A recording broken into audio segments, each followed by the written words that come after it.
The ship moved through space like a silver needle threading through black cloth. Captain Jake Morrison stood on the bridge watching the alien world grow larger on the main screen. His hands were steady on the rail, but his heart beat faster than usual. This was the day humanity had waited for since they first reached the stars. "Captain, we're getting their signal," said Lieutenant Amy Rodriguez from her station. Her voice was calm, but Jake could hear the excitement underneath. "They're giving us permission to land," Jake nodded. "Take us down, pilot." The planet below was nothing like Earth. Purple oceans stretched between continents of red stone. 2 moons hung in a green sky. But it was beautiful in its own way. More importantly, it was home to the Zelthari, one of the most powerful races in the Galactic Council. Dr. Lisa Carter walked onto the bridge carrying a thick folder of papers. She was the head of the diplomatic team, the woman who would speak for all of humanity today. "How are you feeling, Jake?" "Like I'm about to take the biggest test of my life," Jake said with a small smile. "You?" "The same." Lisa looked out at the alien world. "Do you think they'll accept us?" Jake thought about that question. Humans had been traveling between stars for 50 years now. They had met many alien races. Some were friendly, others were not. But none of them had offered humanity a seat at the Galactic Council. The Council was where the important decisions were made, where wars were prevented and trade agreements were signed, where the future of the galaxy was decided.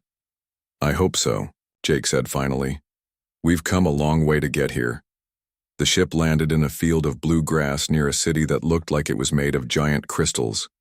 Tall spires reached toward the sky, catching and reflecting the light of the systems. 2 suns. Flying vehicles moved between the buildings like schools of fish.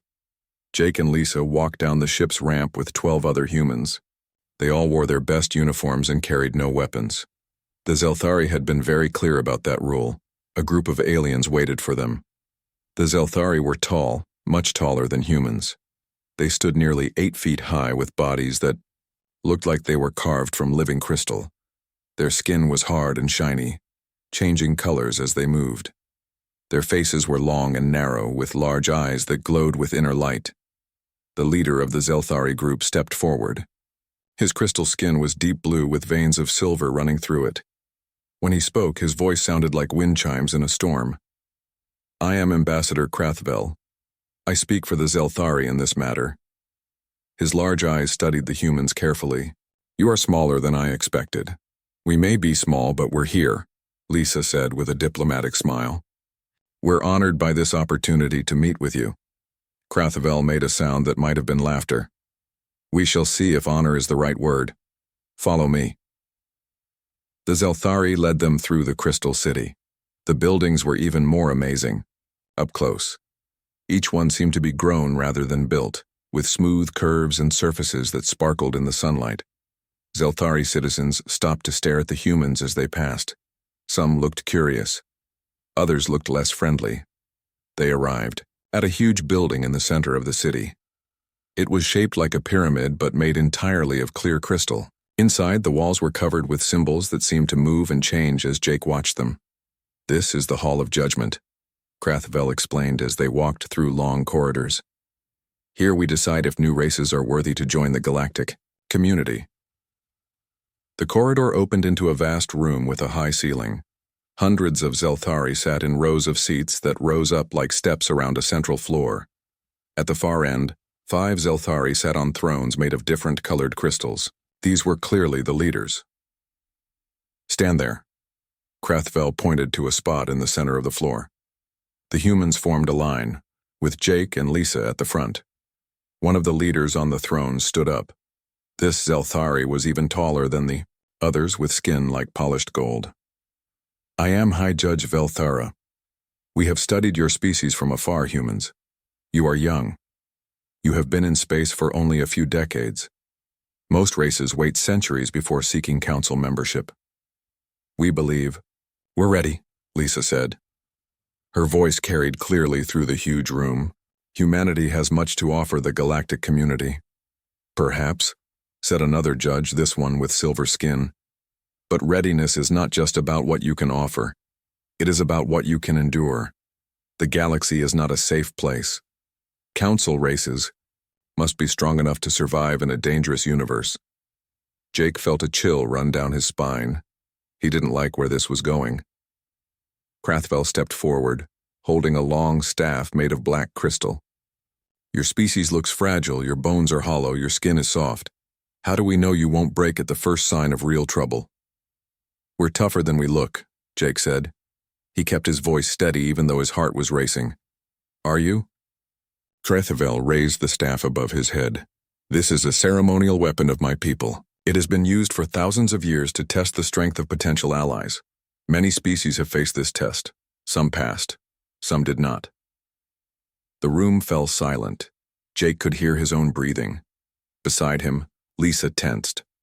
I will strike you. Once, Krathvel continued. If you can remain standing, if you can show that humans are not as weak as they appear, then we will consider your petition seriously. If you fall, if you break, then humanity is not ready for the responsibilities of council membership. Jake stepped forward. He had no choice. This moment would decide the future of his entire species. I accept. Krathvel moved faster than Jake expected. The staff came down in a powerful swing, striking Jake square in the chest. The sound echoed through the hall like thunder. The blow hit Jake like a hammer. Pain exploded through his chest and down into his stomach. The force of it lifted him off his feet and sent him stumbling backward. He felt something crack inside. Him, maybe a rib. His vision went black for a moment. But Jake didn't fall. He caught himself after 3 steps, straightened up, and looked directly at Krathvel. The pain was incredible, like fire burning in his chest. But he forced himself to stand straight. He even managed a small smile. Is that all? Jake asked. The silence that followed was complete. Every Zelthari in the hall stared at Jake with wide, glowing eyes. Krathvel's staff trembled in his hands. The judges on their thrones leaned forward, in shock. Impossible, Krathvel whispered. That blow has shattered the bones of Corvan warriors. It has killed members of 3 different species. You should be unconscious. You should be broken. Jake touched his chest gently. It hurt terribly, but nothing seemed to be seriously damaged. I've had worse, he said. It wasn't entirely true, but he wasn't going to admit that here.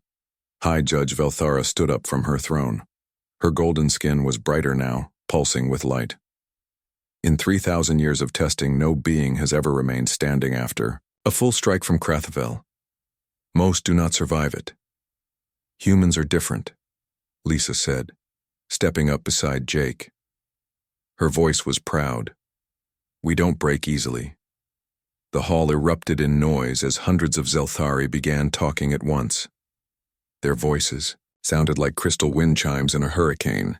The judges called for order, but it took several minutes for the crowd to quiet down. Krathvel stared at his staff as if it had betrayed him.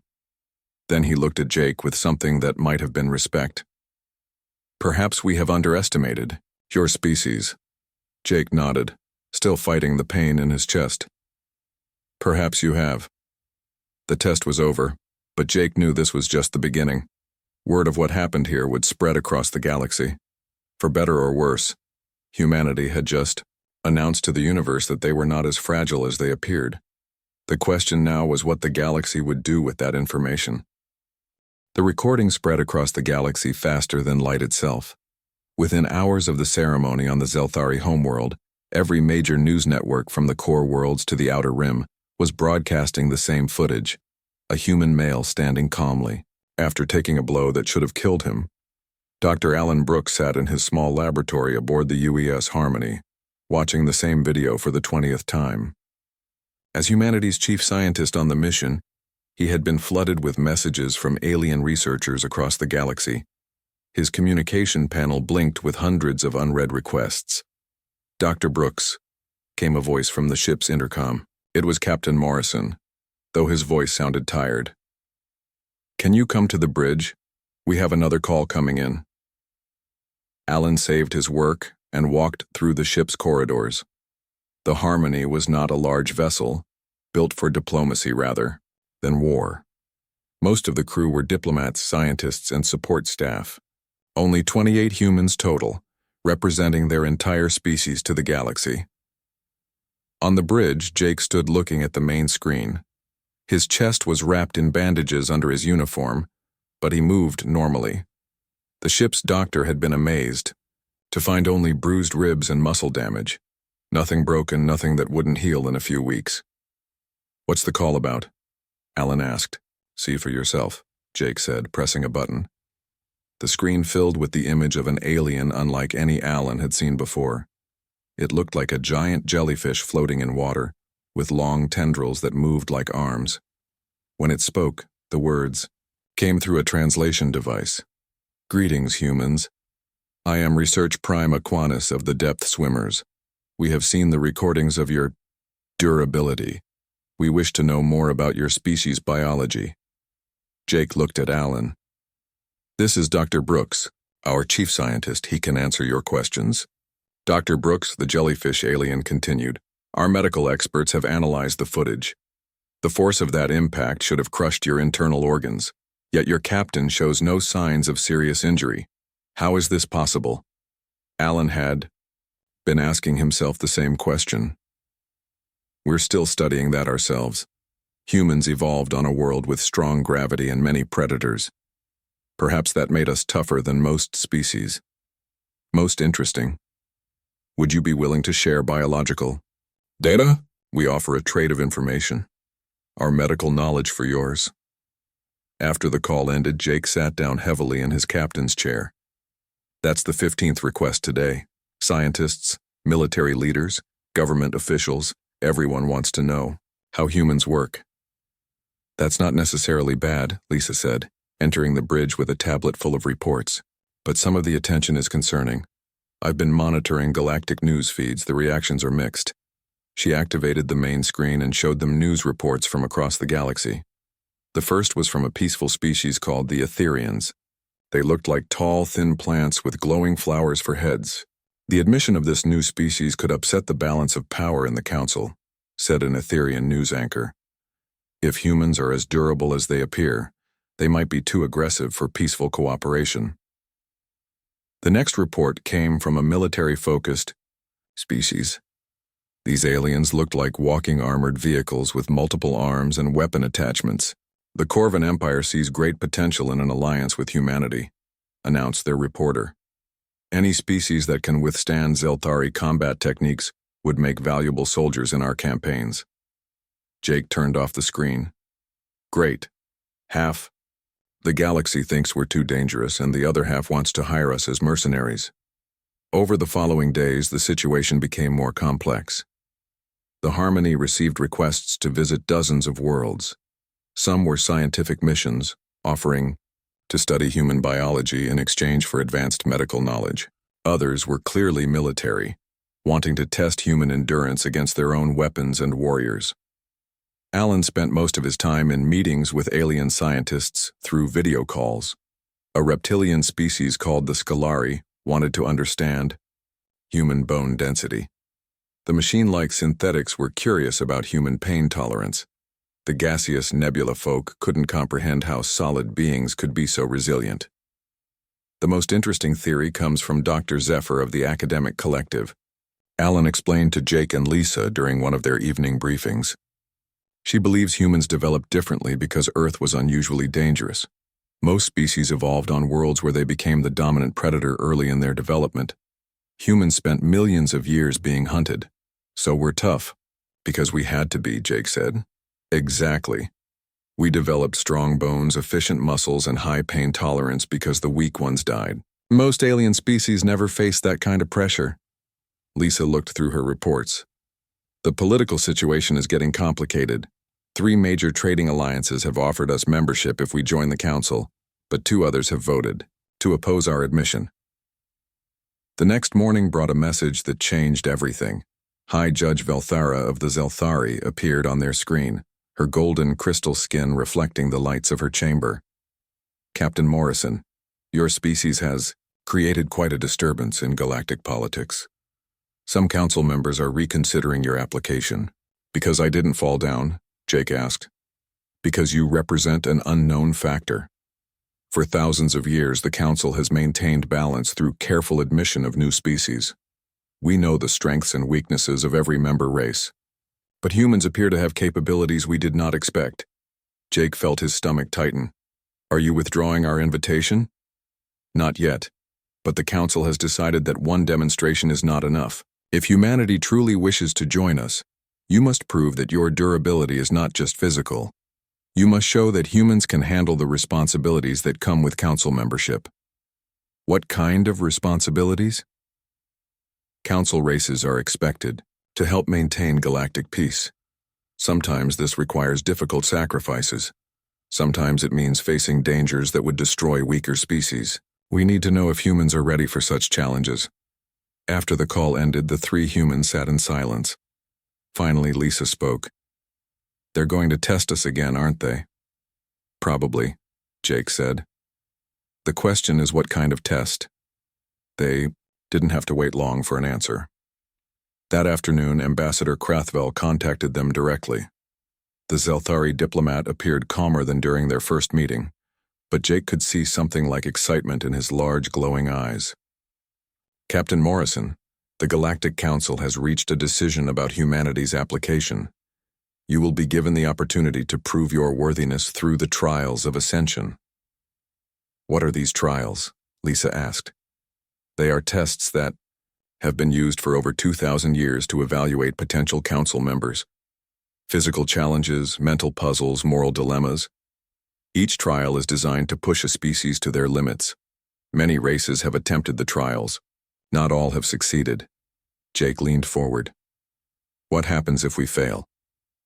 Then humanity's application is rejected permanently. No second chances, no appeals. You will return to your small corner of the galaxy and remain there. And if we succeed, Krathvel made that wind chime sound that might have been laughter. Then you join the Council as full members with all the rights and responsibilities that entails. But I should warn you, Captain. The trials were designed by the strongest species in the galaxy. They are not meant to be easy. How many humans can participate? 5. You may choose your team from among your people. The trials will take place on Nexus Prime, a neutral world at the center of the galaxy. Billions of beings will watch your performance. Success will make humanity famous throughout the stars. Failure will make you a cautionary tale. After Krathvel ended the transmission, Jake looked at his two companions. Well, this is what we came for, a chance to prove ourselves. 5 people to represent all of humanity, Alan said quietly. That's a lot of responsibility. We knew the job was dangerous when we took it, Lisa replied. The question is, who do we choose for the team? Jake was already thinking about that. He would go, of course. As captain, it was his duty. But the other 4 spots would determine humanity's future. They needed people who were not just tough, but smart. Not just brave, but wise. People who could handle pressure and make good decisions when everything was on the line. We'll need a medic, Jake said. Someone who understands both human and alien biology, and an engineer in case the trials involve technical challenges. A linguist might be useful, Lisa added, and maybe someone with military training. They spent the rest of the day reviewing the files of every human on the ship and sending messages back to Earth for additional volunteers. The trials would begin in 3 months. That gave them time to prepare, but not much. As Jake lay in his bunk that night, he thought about the weight of what they were facing. One moment of enduring pain had led to this. Now 5 humans would carry the hopes of their entire species into trials designed by aliens who had been conquering the galaxy for millennia. But humans had always been good at beating the odds. They had survived ice ages and plagues, wars and famines. They had reached the stars despite being stuck on one small planet for most of their history. Jake touched his still sore chest and smiled. If taking one hit had impressed the galaxy, he wondered what they would think when they saw what humans could really do. The transport ship carrying the 5 chosen humans arrived at Nexus Prime after a week of travel through the galaxy's busiest space lanes. Jake Morrison stood at the viewing port watching the planet grow larger. Nexus Prime was unlike any world he had ever seen. It was perfectly round and smooth, covered in a silver metal that reflected starlight like a mirror. No natural features marked its surface, just geometric patterns that formed a complex design visible from space. "Artificial world," said Beth Sullivan, joining him at the window. She was their combat specialist, a former military officer with scars on her hands and a calm way of speaking that made everyone feel safer. "Built by the Council 3,000 years ago just for events like this."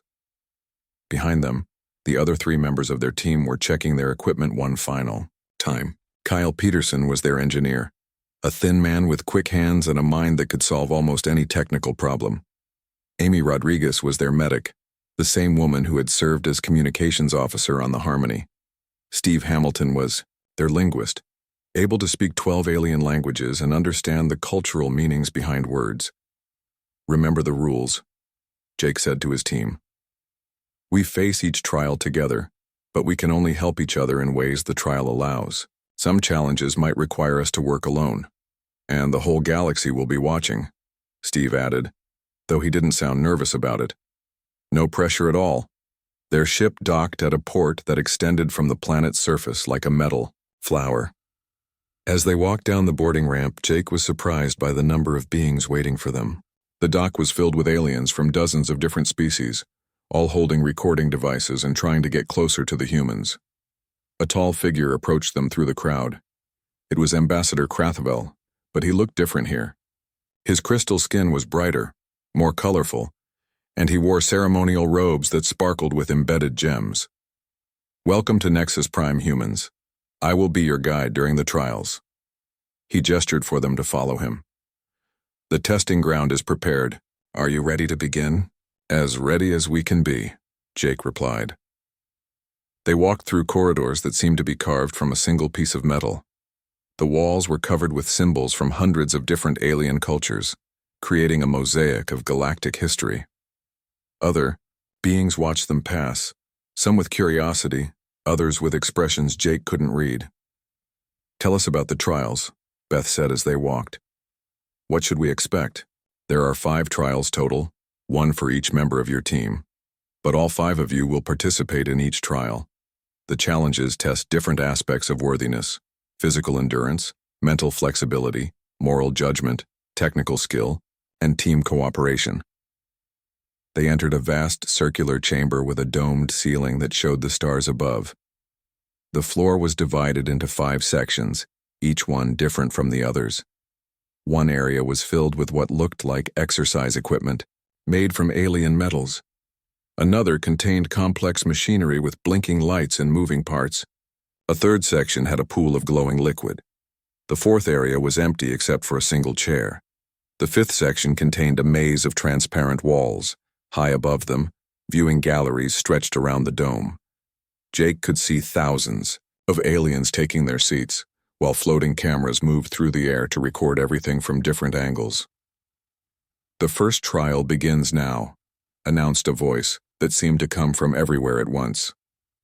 "This is the trial of endurance. One member of your team must demonstrate physical resilience while the others provide support within the allowed parameters." Jake stepped forward. "I'll take this one." "Wait," Amy said, putting a hand on his arm. "Your ribs are still healing from the ceremony on the Zelthari world." "I'm fine," Jake said. "Besides, this is why we're here."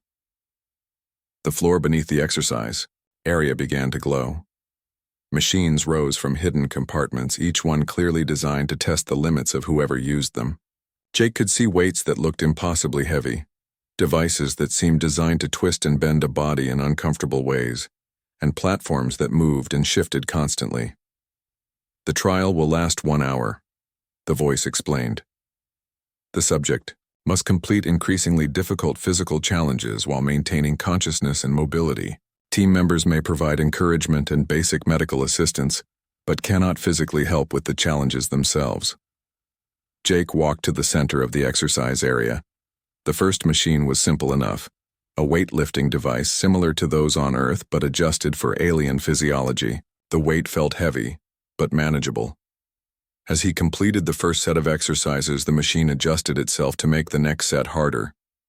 Minutes passed.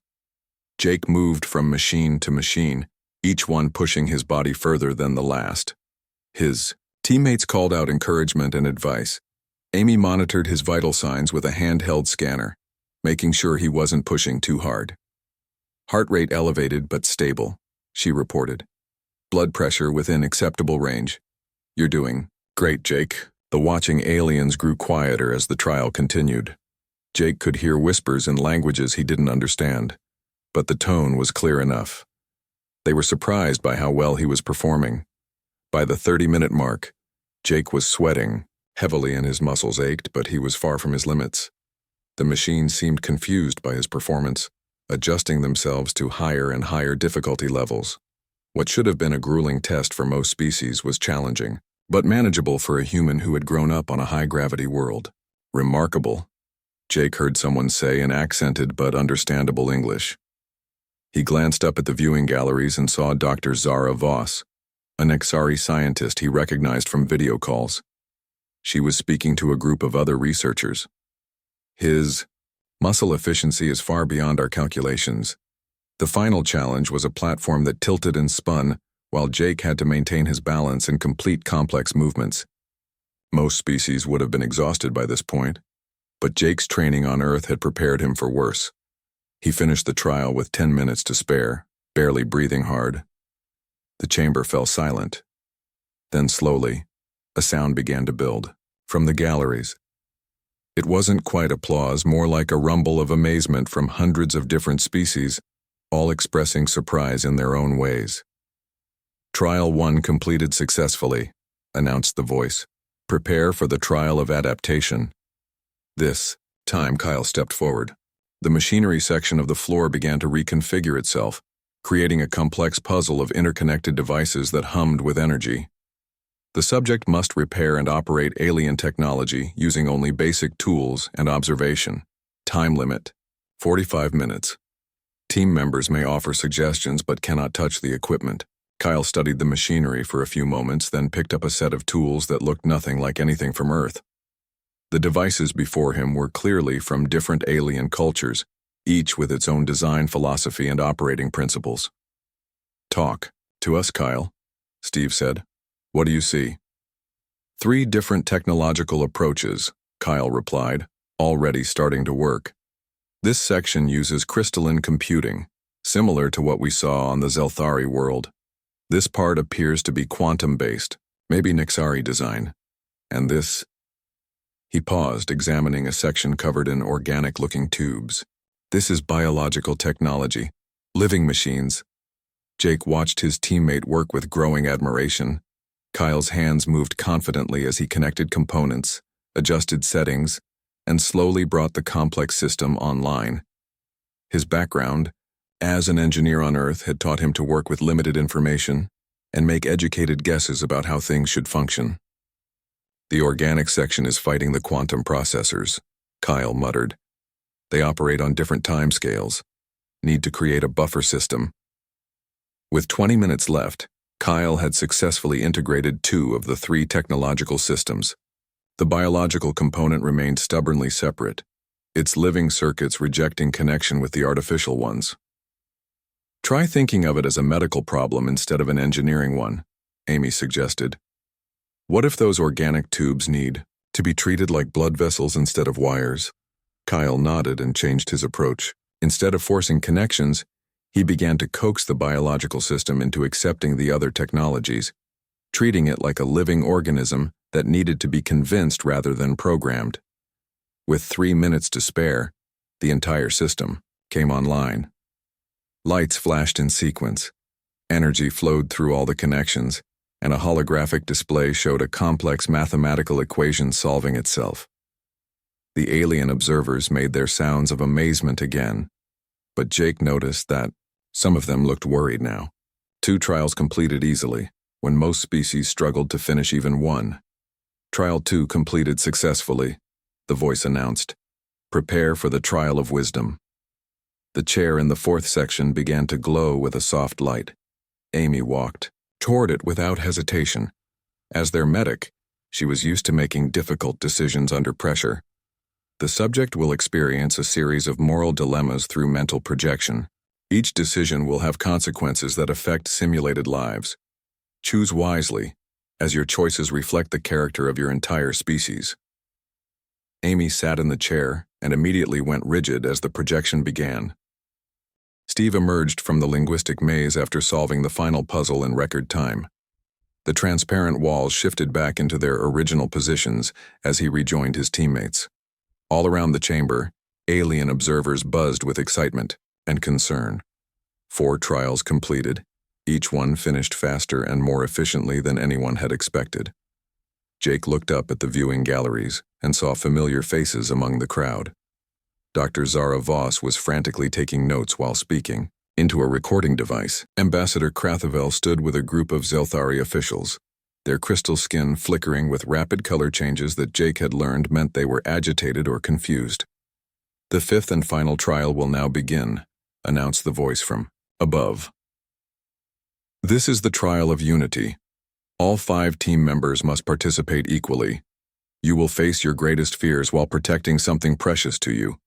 The trial will test not only your individual strength but your ability to work together when everything seems hopeless." The floor beneath them began to shift and change. The 5 separate sections merged into one large area that filled with a thick, swirling mist. As the mist cleared, Jake found himself standing not in the chamber on Nexus Prime, but in a familiar place that made his heart race with old pain. He was in the Martian mining colony where he had grown up. The red dust, the low buildings, the constant hum of life support systems. But something was wrong. Emergency lights flashed red and he could hear the distant sound of alarms. "Jake!" a voice called out. He turned and saw his younger brother Danny running toward him. Danny had died in a mining accident 15 years ago, but here he was, looking exactly as Jake remembered him. Young, eager, always ready with a joke and a smile. "The tunnel collapsed," Danny said, breathing hard. "There are kids trapped down there. The rescue teams can't get through, but I know another way. We have to help them." Jake's heart pounded. This wasn't real, he knew that. But it felt real. The sight of his brother. The sound of his voice. The memory of that terrible day when Jake hadn't been able to save him. Around him, his teammates were facing their own fears. Beth stood in what looked like a burning building, carrying a small child, while flames blocked her path to safety. Kyle was trapped in a flooding chamber, water rising rapidly while he tried to repair a broken door mechanism. Amy knelt beside injured people in what appeared to be a battlefield medical station, under attack. Steve was in a dark room full of alien creatures trying to communicate with them while they grew more hostile by the minute. "Focus," Jake called out to his team. "Remember, this is a test. We need to stay together." But even as he said it, Jake felt himself being pulled into the illusion. Danny grabbed his arm and led him toward a damaged building where they could hear children crying for help. Jake knew this was how it had really happened. Danny had insisted on going back to help, and Jake had let him go. He had been too scared, too cautious, and Danny had died because of it. "I can't let you go alone this time," Jake said, following his brother into the dangerous structure. The building was exactly as he remembered from his nightmares. Twisted metal beams, broken concrete, the smell of dust and fear. They climbed, down into the collapsed mining tunnel where 3 children huddled in a small air pocket. The tunnel could collapse further at any moment. "You take 2, I'll carry the 3rd, Danny said. "Just like we planned before." Jake knew what happened. Next in the real timeline. The tunnel had collapsed while Danny was carrying the last child. Both of them died. This time Jake wouldn't let that happen. "No," Jake said firmly. "We all go together or not at all." He looked around the cramped space, using skills he had learned as a starship captain. There had to be another way. He noticed a support beam that was cracked but still holding. If they could shore it up temporarily, they might be able to get everyone out safely. "Danny, help me with this beam. We can stabilize it long enough to evacuate everyone." Working together, the brothers managed to prop up the damaged ceiling. Jake carried one child while Danny carried another, and the 3rd child walked between them. Step by careful step, they made their way out of the tunnel. This time, everyone survived. As they emerged into the Martian sunlight, the illusion began to fade.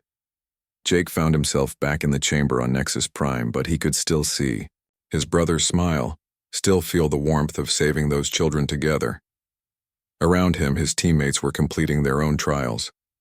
Beth had found a way to extinguish the flames and create a safe path for the child.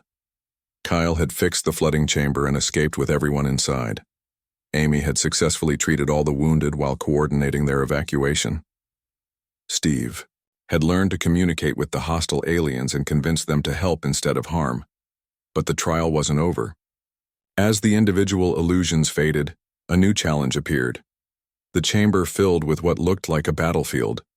Explosions echoed around them, and they could see alien soldiers advancing on a group of defenseless civilians. Women, children, and elderly beings from a dozen different species huddled together in terror. "Protect them," the voice commanded. "You have no weapons. The enemy has superior numbers and firepower. You cannot defeat them through force.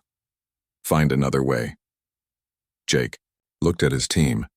They were tired from the individual trials, emotionally drained from facing their deepest fears. But they were together, and that was what mattered. "Ideas?" he asked quickly as the enemy soldiers got closer. "The civilians are from different species," Steve observed. "Maybe we can use that. Some of those enemy soldiers might be from the same species as the people they're attacking."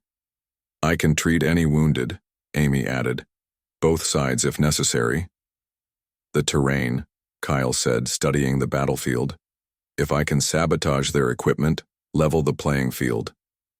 "And I can create a distraction," Beth said. "Draw their attention while you work." Jake nodded. "Okay, here's what we do." The plan was risky, but it was their only chance. Steve approached the enemy soldiers and began speaking in their own language, pointing out that some of the civilians they were about to attack were their own people. The confusion this created gave Kyle time to disable several enemy vehicles using his engineering skills. Meanwhile, Beth created diversions by triggering small explosions that scattered the enemy forces without seriously harming anyone. Amy moved between the groups, treating wounded from both sides and showing the enemy soldiers that the humans cared about all life, not just their own. Jake coordinated the entire operation, using the leadership skills he had developed as a starship captain. He positioned the civilians in safer areas while his team worked to defuse the conflict. Slowly, the enemy soldiers began to lower their weapons. Some of them recognized family members among the civilians. Others were moved by Amy's compassionate treatment of their wounded comrades. The fighting stopped not because one side defeated the other, but because both sides realized they were fighting for the wrong reasons. As the trial ended, the battlefield faded away. The 5 humans stood together in the center of the chamber, exhausted but victorious. The alien observers were completely silent now, staring down at them with expressions of amazement and something that might have been respect. "All trials completed," the voice announced. "Results are being analyzed." Jake looked up at the viewing galleries and saw Dr. Zara Voss standing with her mouth open. Ambassador Krathavel's crystal skin was cycling through colors Jake had never seen before. In the highest gallery, figures he recognized as members of the Galactic Council were engaged in intense discussion. "Whatever they decide," Beth said quietly, "we gave it our best shot." "More than that," Amy added, "we showed them who we really are." Jake nodded. They had faced impossible challenges and found ways to succeed not through brute force or superior technology, but through cooperation, creativity, and compassion. They had proven that humans were tough enough to endure pain and smart enough to solve problems. But most importantly, they had shown that humanity cared about protecting others, even at great cost to themselves. The waiting began. Somewhere in the council chambers above, the most powerful beings in the galaxy were deciding the future of humanity. Jake touched his chest where Krathavel had struck him weeks ago. The bruise was completely healed now, but he could still remember the moment when humanity's journey to the stars had truly begun. Soon they would know if that journey would continue among the councils of the galaxy, or if humans would return to their small corner of space to wait for another chance. But regardless of the outcome, Jake was proud of what they had accomplished. They had proven that humanity belonged among the stars, whether the galaxy was ready to accept them or not. The chamber remained silent as they waited for the verdict that would shape the future of human civilization. The waiting lasted 3 hours. Jake and his team sat in a small chamber adjacent to the trial arena, while the Galactic Council debated their fate. Through the transparent walls, they could see thousands of alien observers still filling the galleries, unwilling to leave before hearing the verdict. Amy checked her medical scanner one more time, making sure everyone was in good health after the trials. Heart rates are elevated, but that's normal given the circumstances. You're all doing fine physically. It's the mental part I'm worried about, Kyle said, staring at his hands. Did you see how they looked at us during that last trial? Some of them seemed scared. Good, Beth replied. Better to be feared than ignored. No, Steve shook his head. Fear leads to hostility. We want respect, not fear. Jake listened to his teammates talk while watching the activity in the galleries. Above, he could see groups of aliens engaged in heated discussions. Some were pointing toward the human chamber with what looked like excitement. Others seemed to be arguing against something. The door to their chamber opened, and Ambassador Krathavel entered. The Zelthari diplomat looked different than he had during their first meeting. His crystal skin was a deeper blue, and the silver veins running through it pulsed with a steady rhythm Jake had learned meant the alien was experiencing strong emotions. The council has reached a decision, Krathavel said without any greeting. But first I must speak with you privately. He activated a device that created a barrier of sound around them, ensuring their conversation couldn't be overheard by the watching aliens. In all my years as a diplomat, I have never seen anything like what you accomplished today, Krathavel continued. The trials were designed by the strongest species in the galaxy to push candidates to their absolute limits. Most species that attempt them fail at least 2 of the 5 challenges. You completed all 5, and you did it while maintaining your team unity. We did what we had to do, Jake said simply. Yes, but how you did it matters. Dr. Zara Voss has been analyzing your performance. According to her calculations, humans operate at only 60% of their maximum physical capacity during normal activities. Most species push themselves to 90% or higher just to function normally. Kyle looked surprised. You mean we're stronger than we think we are? Much stronger. And that's not even the most interesting discovery. Your psychological profiles show something we've never seen before. Most species develop either individual strength or group cooperation, but not both. Humans have somehow evolved to be individually resilient while maintaining exceptional pack loyalty. Jake thought about Earth's history, about how humans had survived ice ages and plagues by working together, while also producing individuals capable of incredible feats of endurance and courage. Evolution made us this way, Jake said. Our world was dangerous. We needed both individual toughness and group cooperation to survive. Exactly. And that combination makes you unique in the galaxy. Krathavel's skin flickered with new colors. Which brings me to the council's decision. The sound barrier deactivated, and Krathavel gestured for the humans to follow him back into the main chamber. The alien observers fell silent as they entered. High above, in the council gallery, 5 figures stood representing the major powers of the galaxy. The first to speak was High Judge Velthara of the Zelthari, her golden crystal skin bright with reflected light. Humans of Earth, you have completed the trials in a manner that exceeded all expectations.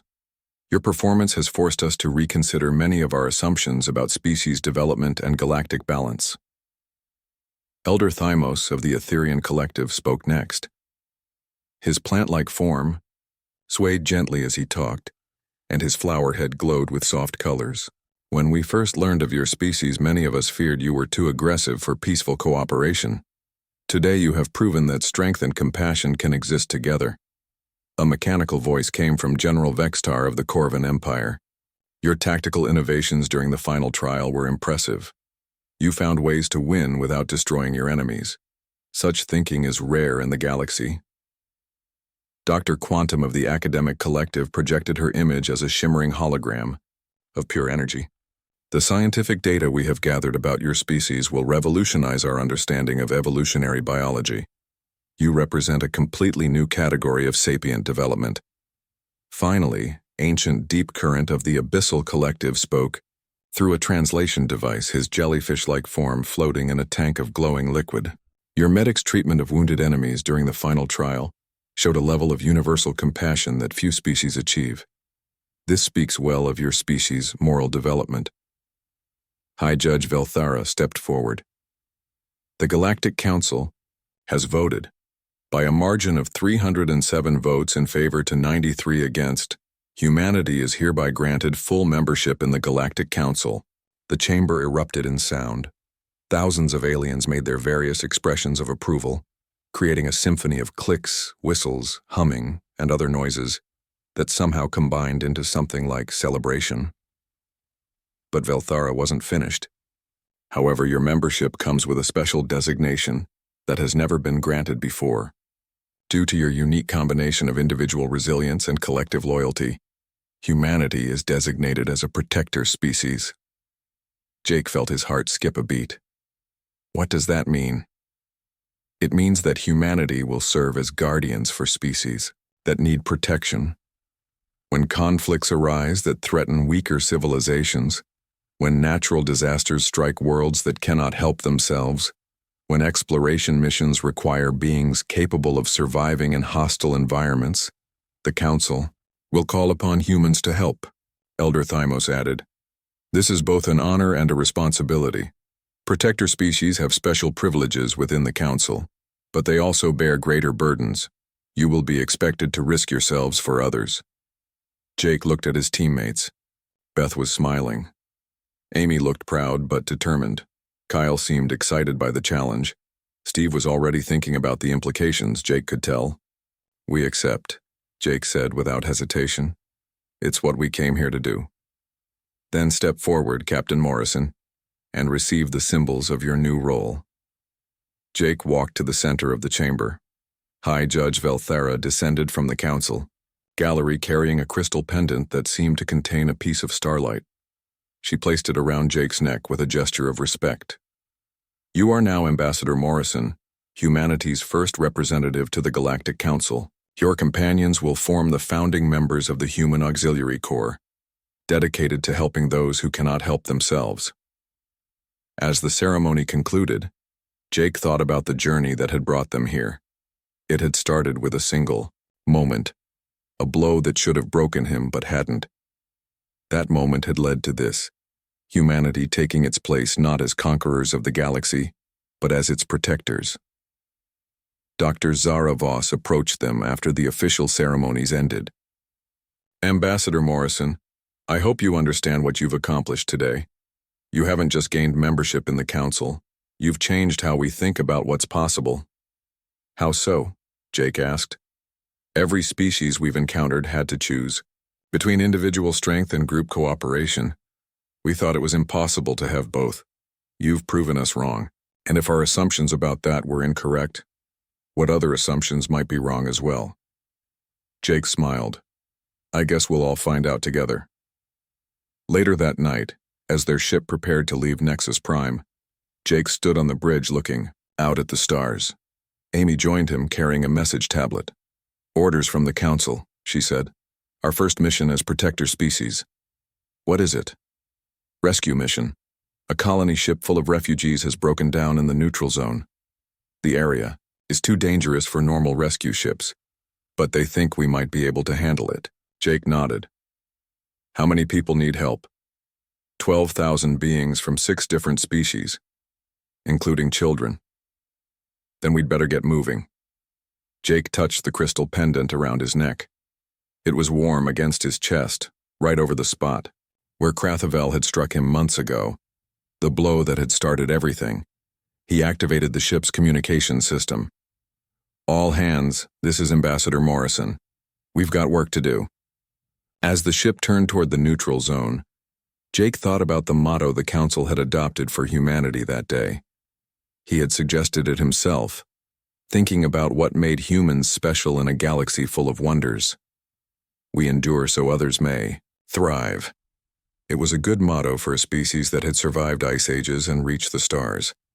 And now, as humanity took its first steps as protectors of the galaxy, Jake knew they would live up to those words. The human hardly flinched, and that had made all the difference.